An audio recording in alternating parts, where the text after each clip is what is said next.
Aujourd'hui donc,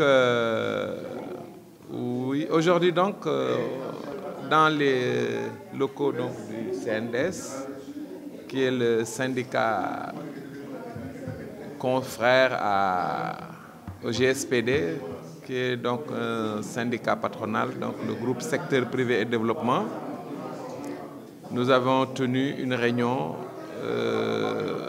en deux parties. Une partie présentielle et une autre partie en ligne. Donc, c'est-à-dire que beaucoup de nos membres qui ont assisté à la réunion d'aujourd'hui étaient online. Alors, hier soir, donc en prélude à cette réunion, il y avait eu un entretien entre les membres de ce qu'on pourrait appeler un copil, pour préparer la réunion d'aujourd'hui. Et c'est là où nous avions arrêté les thèmes que nous devrions discuter au cours de cette réunion. Donc nous étions concentrés. Donc, pourquoi d'abord la réunion? Parce qu'il y a eu un regain d'intérêt pour le syndicat et beaucoup de membres ont commencé à adhérer. Et les anciens membres aussi n'ont pas apprécié le silence du syndicat sur beaucoup d'aspects. D'où la nécessité donc de tenir une réunion, de redynamiser, de discuter, n'est-ce pas? Alors, c'est pour ça donc on s'est réunis aujourd'hui avec comme thème principal une représentation, recadrage, présenter le syndicat, les commissions qui la constituent, les commissions scientifiques et techniques, et aussi les secteurs d'activité dont les présidents constituent le conseil d'administration du syndicat. Après, nous avons parlé de l'adhésion et des cotisations. Ensuite, nous avons parlé de l'élaboration du plan d'action, donc de déterminer la feuille de route du syndicat dans les mois ou temps à venir. Alors, tout cela aussi dans un esprit nouveau, avec un environnement qui évolue, qui bouge, dynamique, avec surtout un nouveau pouvoir qui est arrivé. Un pouvoir sur lequel nous portons beaucoup d'espoir. C'est des personnes que nous connaissons, à la limite c'est des amis à nous. Un pouvoir auquel nous avons aussi participé à mettre en place. Et on a décidé donc de ne pas faire comme par le passé, c'est-à-dire attendre que les choses prennent une autre tournure qui n'est pas celle que nous souhaitons, pour qu'on commence à tirer la sonnette d'alarme ou à jeter des critiques orbi et urbi. Donc nous avons décidé de nous préparer, d'être là, d'imposer un système, d'imposer un style, n'est-ce pas, de travailler main dans la main avec le gouvernement. Donc c'est pourquoi dans la feuille de route qui a été élaborée à la faveur de cette réunion, donc, il s'agira dans un premier temps d'animer la chaîne YouTube. Parce que nous avons parmi nos éminents membres des économistes, des juristes, des spécialistes des questions de finances publiques, des spécialistes des questions sectorielles liées à l'agriculture, à la santé, à l'environnement. Et ces personnes vont aujourd'hui prendre à bras le corps le problème, en commençant par un diagnostic de secteur comme l'agriculture, ce qui nous amène à la question foncière. On ne peut pas parler d'agriculture sans aborder la question foncière. Et c'est une bombe, on parle de la bombe foncière. Donc nous nous sommes convenus avec les experts qui sont sur la plateforme de commencer par ce problème. En faisant le diagnostic, il y aura un comité pour faire le diagnostic, déterminer la réalité du terrain, parce qu'avant de nous avancer sur cette question, il faut qu'on sache de quoi on parle. Donc le président de la section de agriculture et agro-industrie s'appelle M. Baba Diallo, il est de Saint-Louis. Il va instituer un comité pour nous faire l'inventaire, l'assiette foncière qui a été octroyée aux Indiens, les aménagements, la collaboration qu'il y a eu, saine ou malsaine des autorités locales, les incidents qui ont émaillé le processus malheureux, et tout cela donc pour qu'on parle. Parce que l'objectif pour nous, encore une fois, conformément à l'esprit du projet, c'est de renationaliser notre économie, une économie souveraine, mais qui repose essentiellement sur l'implication et le travail des Sénégalais.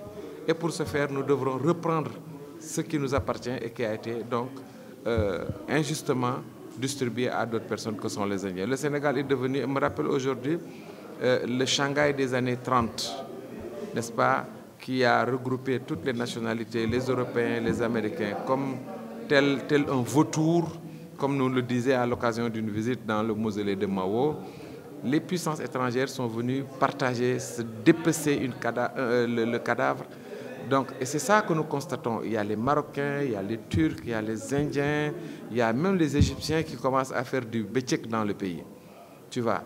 Et ça, face à ça, il y a un sursaut d'intérêt national. Il y a un regain du citoyen sénégalais qui veut reprendre son pays, qui veut reconstruire son pays. Parce que dans l'histoire, aucun pays n'a été construit par les étrangers. Tous les pays se sont construits sur les bras et par les bras de ses enfants.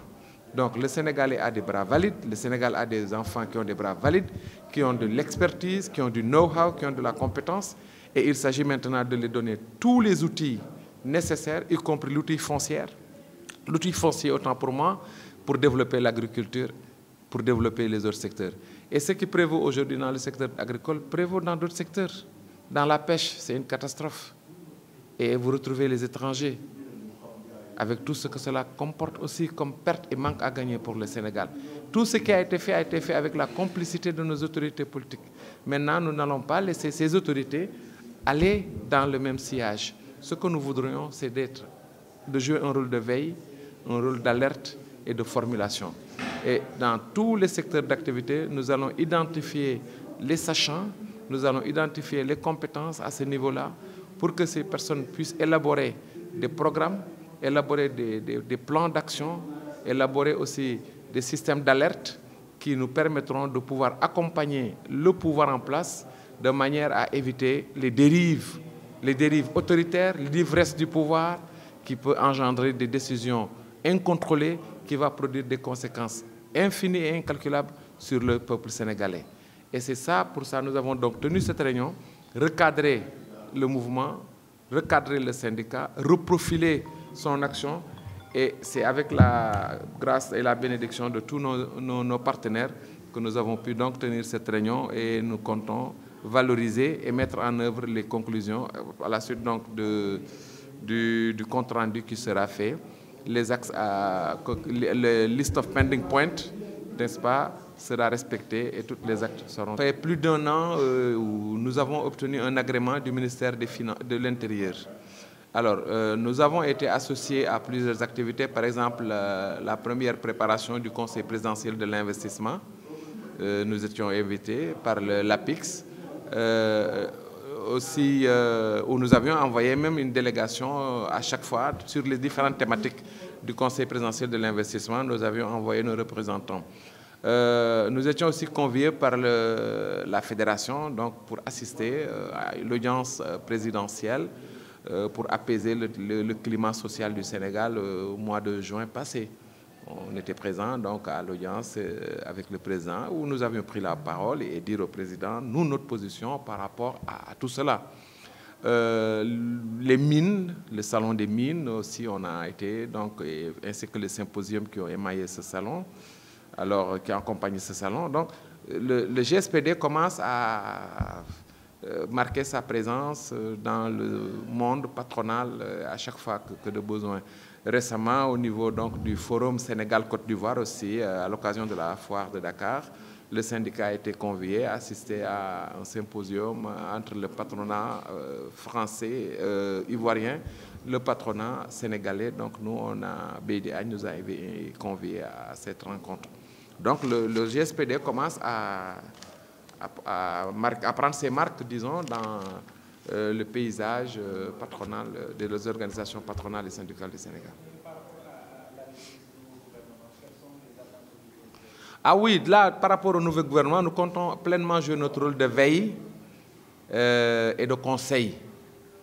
Veiller à ce que, d'abord aider à faire le bilan de ce qui est là, sur tous les plans, sur le plan même de l'organisation des CAL. Parce que ce gouvernement commence par annoncer la couleur en disant que tout ce qu'il voudrait faire, c'est avoir un syndicat, un secteur privé national fort.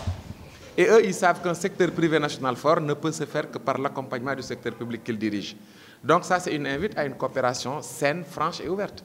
Et nous sommes preneurs. Donc, nous sommes preneurs et nous allons l'assumer. On va les aider d'abord à faire le bilan de ce qu'il y a, ce qui a été gâté, ce qui a été détruit.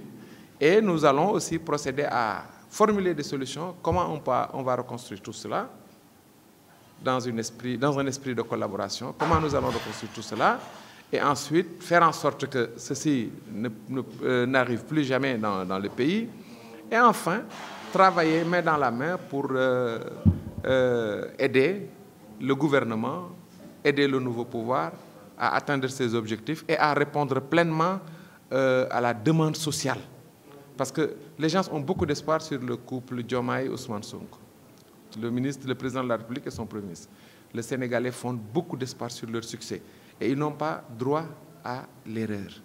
Et nous en sommes aussi conscients que on a besoin du pouvoir public, des pouvoirs publics, et les pouvoirs publics ont besoin du secteur privé. Donc, nous allons collaborer avec eux dans un esprit de partenariat, gagnant-gagnant, mais pour le seul et unique parti qui est le Sénégal. Oui, nous allons toucher, parce que nous avons la chance d'être des personnes qui n'ont jamais été impliquées dans des gestions à scandale ou dans des responsabilités. C'est des personnes qui ont tous les mains propres. Toutes les mains propres.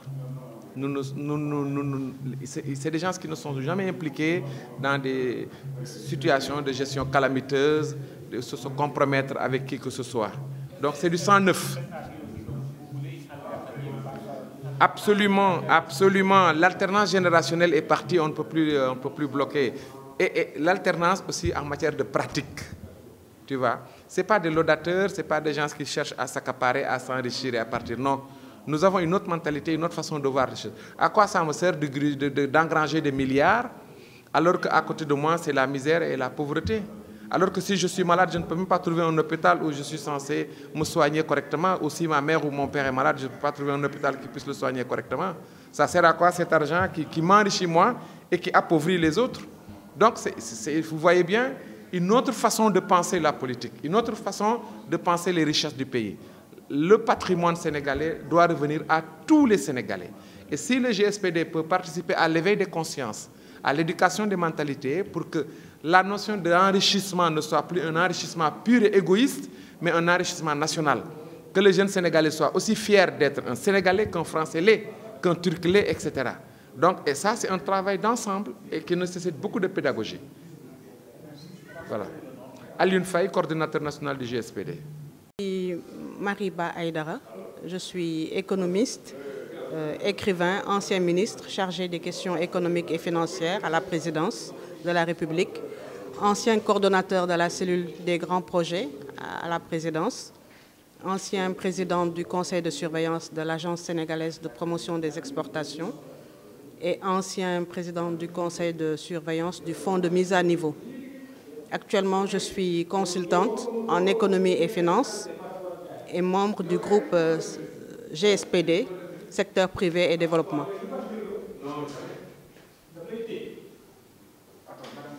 Alors, donc, le GSPD, en fait, est une plateforme d'échange qui est composée de plusieurs experts et de plusieurs membres, chacun dans son domaine précis.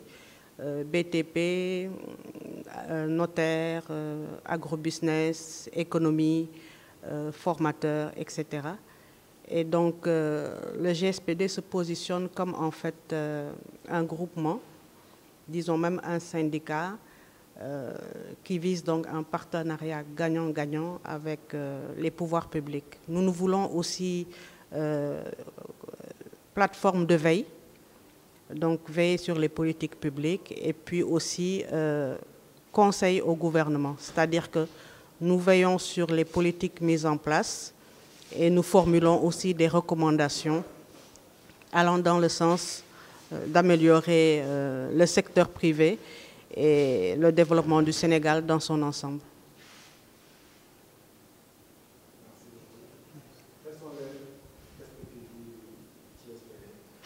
Bon, les perspectives, donc, comme nous en avons discuté, c'est pour chaque domaine d'intervention. Si je prends par exemple le domaine de l'agriculture, c'est de dresser le constat de tout ce qui a été fait depuis, disons même les années 60, et de faire un mémorandum et de formuler des recommandations à l'endroit des politiques publiques.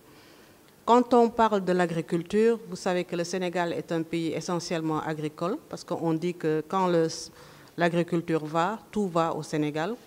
C'est 17% aussi de contribution en termes au niveau du PIB et 60% de la population active.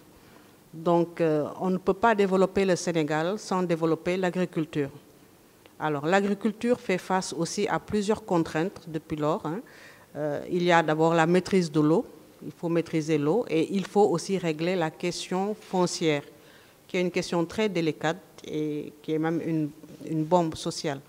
Donc, nous allons dresser l'état des lieux et formuler des recommandations à l'endroit des pouvoirs publics, des dirigeants actuels, afin de faire donc du Sénégal un pays souverain sur le plan alimentaire. Quels sont aussi les attentes portées sur le nouveau gouvernement? Alors, nous avons beaucoup d'espoir par rapport au nouveau gouvernement. Je pense que le président de la République, son Excellence Bassirou Diomaye Diakhar Faye, a donné le ton en disant Djoub, Djoubel, Djoubanti. Donc, les maîtres mots sont l'éthique, l'intégrité et lutter contre la corruption et faire en sorte que ce pays aille de l'avant et que plus jamais tous les scandales qui ont eu lieu par le passé ne se reproduisent. Pour cela, il faut cultiver le travail, l'éthique, la solidarité et la transparence. Donc, nous allons donc faire des mémorandums dans chaque domaine, agriculture, environnement, finances, pêche, etc.